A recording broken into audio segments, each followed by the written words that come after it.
أهلا سهلا মাহে রমজান লাইলাতুল কদরের রাত রহমত নাজাত জরুরি মাগফিরাত। কথা হলো অনেকে আমরা সেহরি না খাইয়ে রোজা রাখি, আছে না?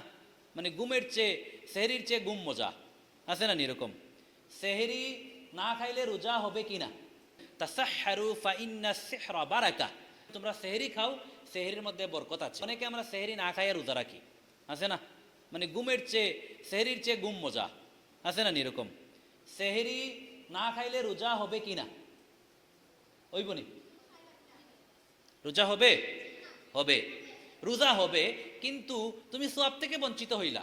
এজন্যে পেটে যদি খিদা নাও থাকে অল্প খাও, আর একবারে খিদা না থাকলে এক গ্লাস পানি হইলেও খাও সেহরির নিয়তে, তাইলে তুমি বরকত থেকে বঞ্চিত হওয়ার সুযোগ নাই। মহাত্মা গান্ধী তিনি বললেন, নিজেকে শুদ্ধ করার জন্য তোমরা উপবাস করো আর জপ করো।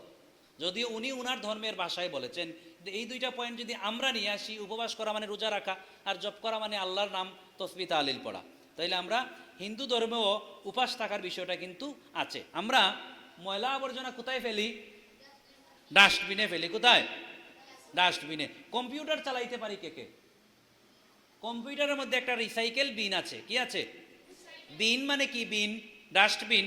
কম্পিউটারে কিন্তু একটা বিন থাকে, এখানের মধ্যে যত ডিলেটেড যে আছে, ফাইল আছে, এই তো ঠিক বলছে কে, এই ফাইলগুলা রিসাইকেল বিনের মধ্যে কি হয়? গিয়া জমা হয়, তারপরে এগুলাকে ডেস্ট্রয় করে দিতে হয়। ঠিক আমাদের শরীরের ভিতরে কিন্তু এইরকম অকেজো ফাইল আছে, কিন্তু অনেক ময়লা আবর্জনা আছে। এই ময়লা আবর্জনা সবগুলাকে ডাস্টবিনে ফেলার একটা মাধ্যম হলো এই রোজা। তাইলে রোজা আমাদেরকে যেভাবে সোয়াবের দিক থেকে আমাদেরকে লাভবান করে, সেভাবে আমাদেরকে শারীরিকভাবেও কি করে?